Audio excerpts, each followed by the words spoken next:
So hello everyone, this is Ankit. Welcome back to our channel. Important series करवा रहा हूँ सभी को, पूरी सीरीज कंप्लीट करिएगा। सेट नंबर 1 और 2 करवा चुका हूँ, ये है सेट नंबर 3। इसमें हम साइंस के 50 मोस्ट इंपॉर्टेंट क्वेश्चन करेंगे। तो एसएसआर के जितने भी कैंडिडेट्स हैं उनके लिए जो टारगेट है इस वीडियो में 50 में से आपको 40 प्लस क्वेश्चन के आंसर सही करने हैं। एमआर के जो कैंडिडेट्स हैं उनके जो टारगेट है, आप नए कैंडिडेट हो या पुराने कैंडिडेट हो, सभी के लिए टारगेट आपका 30 प्लस रहेगा। देखिए, आप ये वीडियो काफ़ी दिन बाद देख रहे हो तो डिस्क्रिप्शन पे चेक करना। सेट नंबर 1, 2 और आगे के जो सेट हैं उन सभी का लिंक आपको डिस्क्रिप्शन में मिल जाएगा, सभी सेट देख लेना। इसके अलावा डिस्क्रिप्शन पे हमारे टेलीग्राम चैनल का लिंक है, सो टेलीग्राम ज्वाइन करना। टेलीग्राम पे हमने स्टार्ट किया हर एक घंटे एक सवाल। तो इसमें हम क्या करेंगे, सुबह 10 बजे से लेकर रात 10 बजे तक हर घंटे एक क्वेश्चन आपसे पूछेंगे जिसका आपको जवाब देना है। तो डिस्क्रिप्शन पे टेलीग्राम का लिंक मिलेगा, सभी लोग ज्वाइन कर लेना। चलिए हम स्टार्ट करते हैं। तो 100 क्वेश्चन कर चुके हैं। क्वेश्चन नंबर 101 से, वह जीव कौन सा है जो वायु प्रदूषण को मॉनिटर करता है? An organism which can monitor air pollution is. Option आपके पास बैक्टीरिया, लाइकेन, शैवाल या फिर कवच। आंसर करिए। क्वेश्चन नंबर 101 है, वह जीव कौन सा है जो वायु प्रदूषण को मॉनिटर करता है? अगर आपने ऑप्शन नंबर बी सिलेक्ट किया है तो आपका जो जवाब है वो सही है। देखिए, लाइकेन जो होता है ये आपका वायु प्रदूषण को मॉनिटर करता है। कैसे मॉनिटर करता है समझिए। लाइकेन जो होता है ये मुख्यतः आपका पेड़ के तने पे, दीवारों पे, मिट्टी में, चट्टानों में, इन जगहों पर मुख्यतः पाया जाता है। इनको जीवित रहने के लिए प्योर एयर चाहिए, ये पॉल्यूशन बिल्कुल भी बर्दाश्त नहीं कर सकते हैं। तो हमारे वैज्ञानिक क्या करते हैं, किसी भी क्षेत्र में वायु प्रदूषण का स्तर पता लगाने के लिए लाइकेन का यूज़ करते हैं। अगर उस क्षेत्र में जो लाइकेन की मृत्यु की जो संख्या है वो अत्यधिक बहुत ज़्यादा अधिक है, तो उससे ये पता लगा लेते हैं वो कि उस क्षेत्र में जो वायु प्रदूषण है उसका जो स्तर है वो बढ़ चुका है। तो इस तरीके से जो लाइकेन होता है ये वायु प्रदूषण को मॉनिटर करता है। अगला क्वेश्चन देखिए, परमाणुवीय नाभिक किसने खोजा था? The atomic nucleus was discovered by. Rutherford ने, डाल्टन ने, आइंस्टीन ने, थॉमसन ने। तो क्वेश्चन नंबर 102 आंसर करिए। देखिए, परमाणुवीय नाभिक की खोज करी थी रदरफोर्ड ने। तो अगर आपने ऑप्शन नंबर ए सिलेक्ट किया है तो आपका जो जवाब है वो एकदम सही है। अगला क्वेश्चन देखिए, 103 नंबर क्वेश्चन, परमाणु जिनमें प्रोटॉनों की संख्या समान होती है परंतु न्यूट्रॉनों की संख्या भिन्न भिन्न रहती है क्या कहलाते हैं?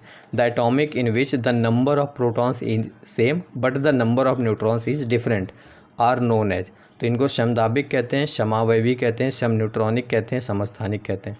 तो क्वेश्चन नंबर 103 का आंसर करिए।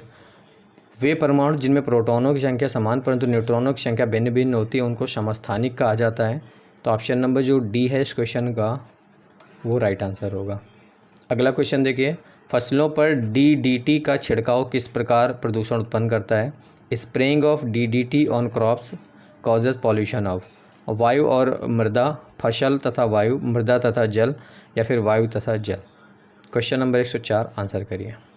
तो देखिए, फसलों पर डीडीटी का छिड़काव होता है और ये उत्पन्न करता है मृदा तथा जल प्रदूषण। तो ऑप्शन नंबर जो सी है इस क्वेश्चन का वो यहाँ पे राइट आंसर होगा। डीडीटी का फुल फॉर्म एग्जाम में पूछ लिया जाता है, तो डाइक्लोरो डाइफ्लोरो ट्राइमेथेन होता है। क्लियर। और ये फिलहाल अभी विश्व में बैन हो चुका है, इसका छिड़काव नहीं होता है। 105 नंबर क्वेश्चन है, एटम में न्यूट्रॉन की खोज किसने की थी? In atom neutron was discovered by. J Thomson ने, चैडविक ने, रदरफोर्ड ने, न्यूटन ने। तो क्वेश्चन नंबर 105 का आंसर करिए। देखिए, न्यूट्रॉन की खोज जेम्स चैडविक ने करी। अगर आप ऑप्शन नंबर बी सिलेक्ट करें तो आपका जो जवाब है एकदम सही है। अगला क्वेश्चन है, चूना पत्थर का रासायनिक नाम। The chemical name of limestone is. Calcium carbonate, magnesium chloride, sodium chloride या फिर सोडियम सल्फाइड। तो क्वेश्चन नंबर 106 आंसर करिए। चूना पत्थर का जो रासायनिक नाम होता है वो होता है आपका कैल्शियम कार्बोनेट। ऑप्शन नंबर जो ए है इस क्वेश्चन का राइट आंसर होगा। यहाँ पे रासायनिक नाम लिखा हुआ है, अगर रासायनिक सूत्र पूछ लिया जाए तो सूत्र भी लिखे रहते हैं, एग्जाम में पूछा जाता है। तो कैल्शियम कार्बोनेट का जो सूत्र होता है वो CaCO3 होता है। सिगरेट लाइटर में निम्नलिखित में से कौन सी गैस प्रयुक्त होती है? Which of the following gases is used in cigarette lighter? Butane, methane, propane या फिर रेडॉन। तो क्वेश्चन नंबर 107 आंसर करिए। सिगरेट लाइटर जो होता है तो लाइटर में ब्यूटेन गैस प्रयोग होती है। तो ऑप्शन नंबर जो ए है इस क्वेश्चन का राइट आंसर हो जाएगा। एग्जाम में ब्यूटेन का कभी कभी या इस तरीके से क्वेश्चन पूछ लिया जाता है, यहाँ पे आपके नाम लिखे हुए हैं, यहाँ पे आपका सूत्र लिखा हो सकता है। तो ब्यूटेन का जो सूत्र होता है वो होता है CH4 और H10, ये होता है आपका ब्यूटेन का सूत्र। अगला क्वेश्चन है ट्रांसफॉर्मर प्रयुक्त होते हैं। Transformer is used for AC को डीसी में बदलने के लिए, डीसी को एसी में बदलने के लिए, डीसी वोल्टेज का उपचयन करने के लिए, या फिर एसी वोल्टेज का अपचयन तथा उपचयन करने के लिए। तो क्वेश्चन नंबर 108 आंसर करिए। देखिए ट्रांसफार्मर जो होते हैं ये एसी वोल्टेज को स्टेप अप और स्टेप डाउन करने के लिए, उपचयन और अपचयन करने के लिए यूज़ किया जाता है ट्रांसफार्मर का। डी नंबर राइट आंसर होगा। क्वेश्चन नंबर 109 है, माँ और शिशु के बीच गले लगाना व चूमना निम्न हार्मोन में से किसके मोचन को प्रेरित करता है?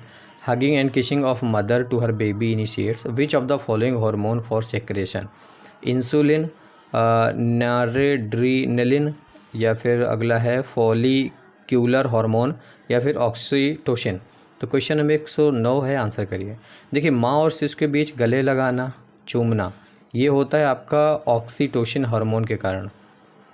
या फिर आप ऐसे समझ लीजिए, आपकी गर्लफ्रेंड है या फिर आप लड़की हो तो आपका बॉयफ्रेंड है, उसको अगर आपको गले लगाने का मन कर रहा है, चूमने का मन कर रहा है, तो ये दिल की वजह से नहीं होता कि मेरा दिल कर रहा है, मेरा दिल बोल रहा है, ऐसा नहीं होता। ये हार्मोन के रीजन की वजह से होते हैं। दिल को हम फालतू में बदनाम करते हैं। तो ऑप्शन नंबर डी होता है, ये हार्मोन ऑक्सीटोसिन के कारण होता है। डी नंबर राइट आंसर होगा। अगला क्वेश्चन है, कांसा मिश्र धातु है। Bronze is an alloy of तांबा एवं टिन का, तांबा एवं चांदी का, तांबा एवं जस्ता का, तांबा एवं शीशा का। तो क्वेश्चन नंबर 110 का आंसर करिए। कांसा मिश्रित धातु है। तो कांसा जो है ये आपका तांबा एवं टिन का मिश्रित धातु है। ऑप्शन नंबर ए इस क्वेश्चन का राइट आंसर होगा। अब देखिए इसमें जो तांबा होता है, तांबा का जो परसेंटेज होता है वो 88% होता है। जो टिन होता है आपका 12% होता है इस मिश्रित धातु में। 111 नंबर क्वेश्चन है, फ्यूज का सिद्धांत है। Principle of fuse is. तो विद्युत का रासायनिक प्रभाव, विद्युत का यांत्रिक प्रभाव, ऊष्मीय प्रभाव। तो राइट आंसर इसका डायरेक्ट मैं बता देता हूँ, विद्युत का ऊष्मीय प्रभाव। ऑप्शन नंबर सी इस क्वेश्चन का राइट आंसर होगा। फ्यूज का जो गलनांक होता है वो बहुत ही कम होता है। अगला क्वेश्चन है 112 नंबर क्वेश्चन है, निम्नलिखित एसआई यूनिटों में से कौन सा सही सुमेलित नहीं है? Which of the following SI unit is not correctly matched? तो कार्य, ऊर्जा, बल, न्यूटन, द्रव्यमान, किलोग्राम, ये सही है। द्रव्यमान और दाब और डाइन ये आपका गलत है। तो यही आपको बताना था कि इनमें से कौन सा सही सुमेलित नहीं है। दाब का जो एसआई मात्रक होता है वो होता है आपका पास्कल। और जो डाइन है ये आपका बल का ही एक मात्रक है, जो कि सीजीएस पद्धति का एक मात्रक है। अगला क्वेश्चन देखिए 113, निम्नलिखित में से कौन वायुमंडल के ओजोन परत की मोटाई नापने वाली इकाई है? Which one of the following is the unit of measure the thickness of the ozone layer of the atmosphere? Knot, Dobson, poise, या फिर मैक्सवेल। तो क्वेश्चन नंबर 113 आंसर करिए। वायुमंडल के ओजोन परत की जो मोटाई है वो डॉप्शन में मापी जाती है। तो ऑप्शन नंबर जिन्होंने बी सेलेक्ट किया है उनका जो जवाब एकदम सही है। 114 नंबर क्वेश्चन है, HYV का पूरा रूप बताना है। HYV रिफर्स टू, इसका फुल फॉर्म बताइए। Hybrid yielding variety, human yellow virus, high yielding variety, या फिर human yellow vaccine. Question number 114 का आंसर करिए। राइट आंसर इसका ऑप्शन नंबर सी होगा। HYV का जो पूरा रूप होता है, पूर्ण रूप होता है, इसका जो फुल फॉर्म होता है हाई यील्डिंग वैरायटी होता है। अगला क्वेश्चन है 115 नंबर, वायुमंडल में प्रकाश के विसरण का कारण क्या होता है? Diffusion of light in the atmosphere takes place due to carbon dioxide के कारण, धूलकण के कारण, हीलियम के कारण, जलवाष्प के कारण। तो क्वेश्चन नंबर 115 बताइए, वायुमंडल में प्रकाश के विसरण का रीजन क्या होता है? तो राइट आंसर इसका ऑप्शन नंबर बी होगा, धूलकण होता है इसका रीजन। तो डस्ट पार्टिकल राइट आंसर। अगला क्वेश्चन देखिए, हृदय का पहला प्रतिस्थापन किसके द्वारा किया गया था? The first heart transplant was performed by doctor William Harvey, Hopkins, doctor Louis Pasteur, या फिर doctor Christian Barnard. Question number 116 answer करिए। तो हृदय का जो पहला प्रतिस्थापन है वो डॉक्टर क्रिश्चियन बर्नार्ड द्वारा किया गया था। ऑप्शन नंबर जो डी है इस क्वेश्चन का वो राइट आंसर होगा। अगला क्वेश्चन देखिए, पसीने के मुख्य उपयोग हैं। The most important function of perspiration is to, शरीर के ताप का नियंत्रण रखने में, शरीर में जल की मात्रा संतुलित रखने में, शरीर में विष पदार्थ निकालने की, या फिर त्वचा के छिद्र के गंदगी दूर रखने का। तो पसीने का मुख्य उपयोग बताइए। तो पसीने का जो मुख्य उपयोग होता है वो होता है शरीर का ताप नियंत्रित रखने में। ऑप्शन नंबर जो ए है इस क्वेश्चन का वो राइट आंसर होगा। अगला क्वेश्चन देखिए 118 नंबर क्वेश्चन है, सिर की हड्डियों की कुल संख्या, the total number of bones of head 21, 25, 29 या फिर 32। 118 नंबर आंसर करिए। देखिए सिर की हड्डियों की जो टोटल संख्या होती है वो 29 होती है। तो ऑप्शन नंबर जो सी है इस क्वेश्चन का वो राइट आंसर होगा। अगला क्वेश्चन 119 नंबर क्वेश्चन है, निम्नलिखित में से कौन सा विटामिन पानी में घुलनशील है? Which of the following vitamin are water soluble? Vitamin A and B, B and C, C and D, A and K. Question number 119 answer करिए। कौन सा विटामिन पानी में घुलनशील है? तो vitamin B and C, option number जो B है इस क्वेश्चन का वो राइट आंसर होगा। ये एग्जाम में बहुत आता है, याद कर लीजिए। कीड़ा जो है विटामिन के, ई, डी और ए, ये आपके फैट में, वसा में घुलनशील विटामिन है। और बचे दो आपके विटामिन बी और गामा सी, ये आपके जल में घुलनशील है। तो घुमा फिरा के क्वेश्चन पूछा जाता है। अगला क्वेश्चन देखिए, निम्नलिखित में से कौन सा सूक्ष्म जीव दूध से दही के निर्माण में सहायक होता है? Which of the following microorganism is used in milk curding? Acetobacter, leuconostoc या फिर बैसिलस, लैक्टोबैसिलस? तो क्वेश्चन नंबर 120 आंसर करिए। राइट आंसर, निम्न में से कौन सा सूक्ष्म जीव जो दूध से दही के निर्माण में सहायक होता है? वो होता है आपका लैक्टोबैसिलस, ऑप्शन नंबर जो डी है इस क्वेश्चन का वो राइट आंसर होगा। अगला क्वेश्चन देखिए, किसी वृक्ष की आयु का निर्धारण निम्न में से किसके आधार पर किया जाता है? The age of trees is determined by its घेरा, ऊंचाई, विकास वलय या फिर सामान्य दिखाव से? तो क्वेश्चन नंबर 121 आंसर करिए, इंपॉर्टेंट क्वेश्चन है। तो किसी वृक्ष की जो आयु का निर्धारण है वो उसकी विकास वलय के द्वारा किया जाता है, ग्रोथ रिंग्स जिससे कहते हैं। तो आपने कटा हुआ पेड़ देखा होगा जिसमें इस तरीके से रिंग्स बनी रहती हैं, तो वो रिंग्स से उसको विकास वलय कहते हैं और उसी से किसी भी वृक्ष की आयु का निर्धारण किया जाता है। अगला क्वेश्चन 122 नंबर क्वेश्चन है, क्यूसेक में क्या नापा जाता है? What is measured in cusec? जल की शुद्धता, गहराई, जल का बहाव या फिर जल की मात्रा? तो क्वेश्चन नंबर 122 आंसर करिए। तो देखिए, क्यूसेक में जल का बहाव मापा जाता है, ऑप्शन नंबर सी अगर आप सेलेक्ट कर रहे हैं तो आपका जो जवाब है सही है एकदम। अगला क्वेश्चन देखिए, दूध का आपेक्षिक घनत्व ज्ञात किया जाता है। The density of milk can be obtained by the use of hydrometer, butyrometer, lactometer या फिर थर्मामीटर से? क्वेश्चन नंबर 123 आंसर करिए। देखिए, दूध का जो आपेक्षिक घनत्व होता है, डेंसिटी होता है, वो लैक्टोमीटर से मापते हैं, ऑप्शन नंबर जो सी है इस क्वेश्चन का राइट आंसर हो जाएगा। देखिए, दूध में वसा की मात्रा मापने के लिए अब ब्यूटीरोमीटर का यूज़ किया जाता है, ऑप्शन नंबर बी दिख रहा है ना, तो ये भी एग्जाम में पूछा जाता है। 124 नंबर क्वेश्चन है, मथने के पश्चात क्रीम का दूध से पृथक हो जाने का कारण क्या होता है? Separation of cream from milk by churning is due to गुरुत्वाकर्षण बल, ससंजक बल, अपकेंद्री बल या फिर उपयुक्त में से कोई नहीं? तो क्वेश्चन नंबर 124 है, मथने के पश्चात क्रीम का दूध से अलग होना ये होता है अपकेंद्री बल के कारण। तो ऑप्शन नंबर जो सी है इस क्वेश्चन का वो यहाँ पे राइट आंसर होगा। अगला क्वेश्चन है, रक्त दाब नापने के यंत्र का नाम बताइए। The name of equipment used for measuring blood pressure? तो ब्लड प्रेशर मापने के लिए टेकोमीटर का, स्फिग्नोमेनोमीटर का, एक्टीमीटर का, बैरोमीटर का, किसका यूज़ किया जाता है? 125 नंबर का आंसर करिए। तो देखिए, रक्त दाब मापने के लिए स्फिग्नोमेनोमीटर का यूज़ किया जाता है, ऑप्शन नंबर जो बी है इस क्वेश्चन का वो राइट आंसर होगा। अगला क्वेश्चन देखिए, वर्षा की बूंद गोलाकार आकृति का कारण क्या है? Spherical form of rain drops is due to द्रव का घनत्व, पृष्ठ तनाव, वायुमंडलीय दाब या फिर गुरुत्व? तो क्वेश्चन नंबर 126 आंसर करिए। वर्षा की जो बूंद है वो गोलाकार होती है पृष्ठ तनाव के कारण, सरफेस टेंशन के कारण। तो ऑप्शन नंबर बी सभी ने सिलेक्ट किया होगा, जवाब राइट है आप सभी का। अगला क्वेश्चन है, ऑटोमोबाइल्स के हाइड्रोलिक ब्रेक होते हैं, कार्य करने का सिद्धांत क्या है? इन automobiles hydraulic breaks works on the principle of Archimedes, Newton के गति का नियम, बर्नौली का सिद्धांत या फिर प्रिंसिपल ऑफ आपका पास्कल्स लॉ? तो क्वेश्चन नंबर 127 है, ऑटोमोबाइल्स के जो हाइड्रोलिक ब्रेक होते हैं वो आपके पास्कल के नियम पर कार्य करते हैं, डी नंबर इस क्वेश्चन का राइट आंसर होगा।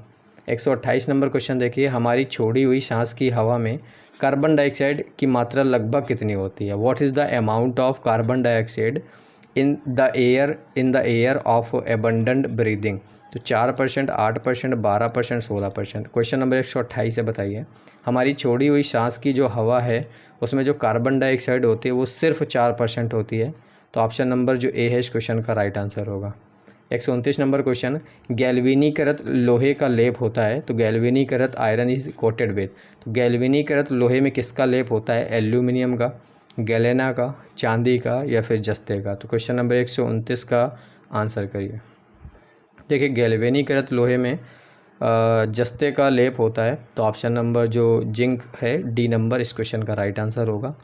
देखिए, गैल्वेनीकृत का मतलब होता है लोहे में जंग लग जाती है तो जंग से बचाने के लिए इसमें जिंक का एक लेप लगाया जाता है। लेप लगाने के बाद जो लोहा तैयार होता है उसको गैल्वेनीकृत लोहा कहते हैं। तो ऑप्शन नंबर डी इस क्वेश्चन का राइट आंसर होगा। 130 नंबर क्वेश्चन है, एक स्वस्थ मनुष्य के शरीर का ताप होता है the body temperature of a healthy man 37 degree Celsius, 37 degree Fahrenheit, 98.4 degree Celsius या फिर 98.4 डिग्री केल्विन। तो क्वेश्चन नंबर 130 का आंसर करिए नेवी मार के सभी कैंडिडेट। एक स्वस्थ मनुष्य के शरीर का जो ताप होता है वो 37 डिग्री सेल्सियस होता है। तो ऑप्शन नंबर जो ए है इस क्वेश्चन का राइट आंसर होगा। डिग्री में पूछा जाए तो 37 डिग्री सेल्सियस, अगर फ़ारेनहाइट में पूछा जाए तो 98.4 डिग्री 98.4 डिग्री फ़ारेनहाइट होता है। केल्विन में पूछा जाए तो 310 डिग्री केल्विन यहाँ पे होता है मनुष्य के शरीर का तापमान। अगला क्वेश्चन देखिए, हीलियम के नाभिक में होता है the nucleus of helium has. तो हीलियम के नाभिक में केवल एक प्रोटॉन, दो प्रोटॉन व न्यूट्रॉन या फिर एक प्रोटॉन व दो न्यूट्रॉन होते हैं। तो क्वेश्चन नंबर 131 आंसर करिए।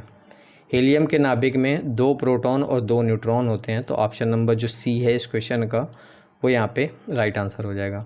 हीलियम काफ़ी इंपॉर्टेंट है, आप इसी सीरीज़ में एक क्वेश्चन पढ़े होंगे। मैंने आपको 6 नोबल गैसेस बताई थी तो उनमें से एक हीलियम भी थी। तो हीलियम आपकी एक नोबल गैस भी है। हीलियम का जो सिंबल होता है वो He होता है। ये आपकी टेस्टलेस होती है, इसमें कोई स्वाद नहीं होता। ये जो हीलियम होती है ये कलरलेस होता है, इसका कोई कलर भी नहीं होता है। 132 नंबर क्वेश्चन है, यदि किसी वस्तु को 8 किलोमीटर पर सेकेंड के वेग से अंतरिक्ष में फेंका जाए तो क्या होगा। What will happen if an object is thrown into space with the speed of 8 kilometre पर सेकेंड। वह अंतरिक्ष में चली जाएगी या फिर वह पृथ्वी पर वापस आ गिरेगी, वह पृथ्वी के चारों ओर कक्षा में चक्कर लगाने लगेगी या फिर वह फट जाएगी। तो क्वेश्चन नंबर 132 का आंसर करिए। किसी भी वस्तु को अगर आप 8 किलोमीटर पर सेकेंड के वेग से फेंकते हैं तो वो पृथ्वी पर वापस आके गिरेगा। ऑप्शन नंबर जो बी है इस क्वेश्चन का राइट आंसर होगा, क्योंकि पृथ्वी का जो पलायन वेग है वो 11.2 किलोमीटर पर सेकेंड है। 11.2 किलोमीटर पर सेकेंड से किसी भी वस्तु को आप फेंकोगे पृथ्वी से तो बाहर निकल जाएगी, इससे कम रहेगा तो वो वापस आ जाएगी। अगला क्वेश्चन है, रेडियो एक्टिविटी का आविष्कार किसने किया। Radio activity was discovered by Rutherford ने, बेकुरल ने, बोर ने या फिर मैडम क्यूरी ने। तो क्वेश्चन नंबर 133 का आंसर करिए। रेडियो एक्टिविटी की खोज है वो हेनरी बेकुरल ने करी। तो ऑप्शन नंबर बी अगर आप सेलेक्ट कर रहे हैं तो आपका जवाब एकदम सही है। 134 नंबर क्वेश्चन है, किस धातु से बनाई गई मिश्र धातु को हवाई जहाज़ तथा रेल के डिब्बे के पुर्जों में काम लिया जाता है। Alloy of which metal is used to make airplanes and part of the compartment of the train.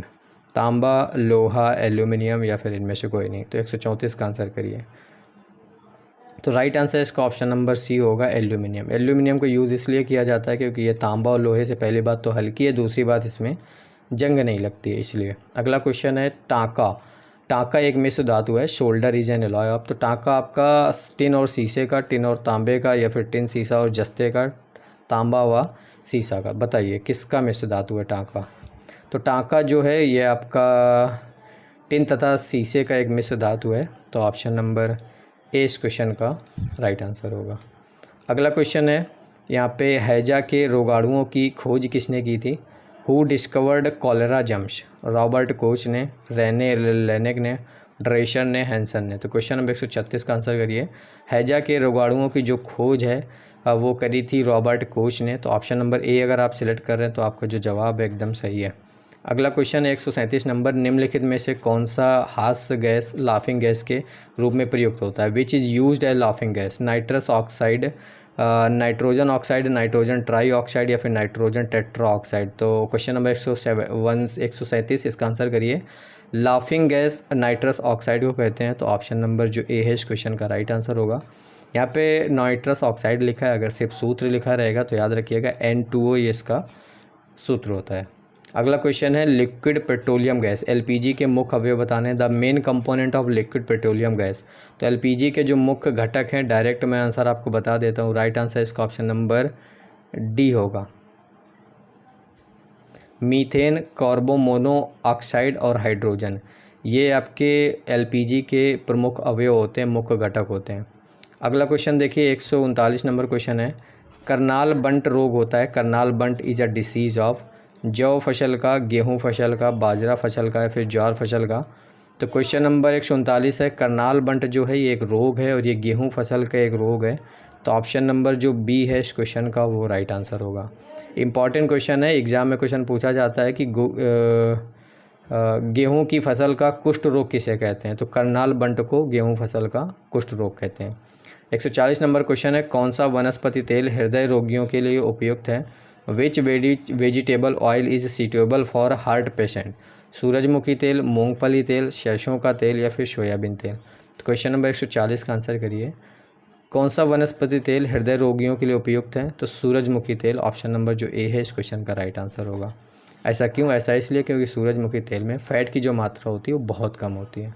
141 number question है, ऑक्सेनोमीटर का उपयोग करते हैं। ऑक्सेनोमीटर इज यूज्ड प्रकाश संश्लेषण की दर मापने के लिए, वृद्धि दर नापने के लिए, रसाकर्षण की दर नापने के लिए या फिर ऊर्जा ह्रास की दर को मापने के लिए। तो बताइए ऑक्सेनोमीटर का यूज़ किस लिए किया जाता है। तो ऑक्सेनोमीटर का जो यूज़ है वो वृद्धि दर मापने के लिए किया जाता है। अच्छा, किसकी वृद्धि दर मापने के लिए? तो प्लांट की, पौधों की वृद्धि दर मापने के लिए ऑक्सेनोमीटर का यूज़ किया जाता है। 142 नंबर क्वेश्चन है, लंबाई की न्यूनतम इकाई कौन सी है। The smallest unit of length is micron, nanometre, angstrom या फिर फर्मी। बड़ा अच्छा क्वेश्चन है और इम्पॉर्टेंट है। बताइए लंबाई का न्यूनतम इकाई क्या है। तो लंबाई का जो न्यूनतम इकाई है वो है ऑप्शन नंबर डी, फर्मी। देखिए जो आपका माइक्रोन होता है, 1 माइक्रोन बराबर 10⁻⁻6 मीटर होता है। 1 नैनोमीटर बराबर 10⁻⁹ मीटर होता है। 1 एंगस्ट्रॉम बराबर 10⁻10 मीटर होता है और 1 फर्मी बराबर 10⁻15 मीटर यहाँ पे होता है। अगला क्वेश्चन देखिए, प्रथम विश्व युद्ध में निम्नलिखित में से किस एक रासायनिक आयुध के रूप में प्रयोग किया गया था। Which one of the following was used as chemical weapon in the first world war. Carbon monoxide, hydrogen cyanide या फिर मस्टर्ड गैस, भाप अंगार गैस। 4 ऑप्शन है, 143 का आंसर करिए। तो एक रासायनिक आयुध के रूप में यूज़ किया गया था वर्ल्ड वॉर फर्स्ट में मस्टर्ड गैस को। तो ऑप्शन नंबर सी इस क्वेश्चन का राइट आंसर होगा। अगला क्वेश्चन देखिए, 144 नंबर क्वेश्चन है, एनोस्मिया कहते हैं। एनोस्मिया किसे कहते हैं समझिएगा। स्वाद संवेदना की कमी को, घ्राण संवेदना, घ्राण मतलब सूंघना, स्पर्श संवेदना की कमी को या फिर ऊष्मा संवेदना की कमी को।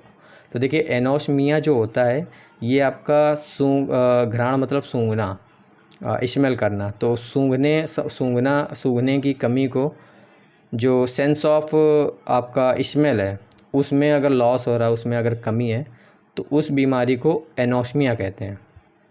अगला क्वेश्चन, निम्न में से किसकी कमी से मनुष्य में मधुमेह होता है। Lack of which substance causes diabetes in a person. Glycine, haemoglobin, histamine या फिर इंसुलिन। तो क्वेश्चन नंबर 145 है, किसकी कमी से मनुष्य में मधुमेह डायबिटीज़ होता है। तो इंसुलिन की कमी से होता है। अगर आप ऑप्शन नंबर डी सेलेक्ट कर रहे हैं तो आपका जवाब एकदम सही है। 146 नंबर क्वेश्चन है, पानी में घुली हुई कौन सी गैस उसे क्षारीय बनाती है। The gas dissolved in water that makes it basic is ammonia, sulphur dioxide, hydrogen या फिर कार्बन डाइऑक्साइड। तो 146 का आंसर करिए। पानी में घुली हुई कौन सी गैस है उसे क्षारीय बनाती है। तो वो गैस है आपकी अमोनिया। ऑप्शन नंबर जो ए है इस क्वेश्चन का राइट आंसर होगा। 147 नंबर क्वेश्चन है, मोमबत्ती का जो जलन है, कंबशन ऑफ अ कैंडल, वो प्रकाश रासायनिक अभिक्रिया है, भौतिक परिवर्तन है, ऊष्मा शोषी अभिक्रिया या फिर ऊष्मक्षेपी अभिक्रिया है। बताइए 147। तो मोमबत्ती का जो जलना है वो आपकी एक ऊष्मक्षेपी अभिक्रिया है, एक्सोथर्मिक रिएक्शन है। डी नंबर राइट आंसर होगा। 148 नंबर क्वेश्चन है, पदार्थ का परमाणु सिद्धांत किसने प्रतिपादित किया था। Atomic theory of matter was given by. अब Avogadro, Dalton, Newton, Pascal. Question number 148 answer करिए। तो पदार्थ का जो परमाणु सिद्धांत है वो किसने प्रतिपादित किया था। डाल्टन ने प्रतिपादित किया था। तो बी नंबर इस क्वेश्चन का राइट आंसर होगा। अगला क्वेश्चन देखिए, कपड़े से जंग के धब्बे को हटाने के लिए निम्नलिखित में से किसे प्रयुक्त किया जाता है। Which of the following is used to remove rust stains on cloth. मिट्टी का तेल, चूना, ऑक्जेलिक अम्ल का घोल या फिर पेट्रोल। तो क्वेश्चन नंबर 149 का आंसर करिए। जंग के धब्बे को हटाने के लिए ऑक्जेलिक अम्ल का जो घोल है उसका यूज़ करते हैं। तो ऑप्शन नंबर जो सी है इस क्वेश्चन का राइट आंसर होगा। 150 नंबर क्वेश्चन है, नीला थोथा एग्जाम में पूछा गया है। व्हाट इज़ नीला थोथा? तो कॉपर सल्फेट को कहते हैं, कैल्शियम सल्फेट, आयरन सल्फेट या फिर सोडियम सल्फेट, किसको कहते हैं नीला थोथा? नीला थोथा का सूत्र भी पूछा गया एग्ज़ाम में। तो नीला थोथा कहते हैं आपके कॉपर सल्फेट को। ऑप्शन नंबर जो ए है इस क्वेश्चन का वो यहाँ पे राइट आंसर होगा। इसका सूत्र भी एग्जाम में पूछा गया था कि नीला थोथा का सूत्र क्या होता है। तो CuSO4 × 5H2O, ये होता है आपका नीला थोथा का सूत्र। तो ये थे आज की इस वीडियो के 50 टॉप इम्पॉर्टेंट क्वेश्चन। कैसी लगी वीडियो कमेंट करके बताइए। स्कोर आपका क्या रहा? देखिए, स्कोर मैटर नहीं करता आपका क्या रहा, आप एट द एंड वीडियो के जो क्वेश्चंस हैं बाद में आप तैयार कर लो, वो सही है। यहाँ पे आप स्कोर 5 भी करोगे कोई दिक्कत नहीं, लेकिन एग्जाम में आपका स्कोर अच्छा होना चाहिए। तो अभी बताइए, SSR के कैंडिडेट्स ने 50 में से कितना किया और MR के कैंडिडेट्स ने 50 में से कितने किया।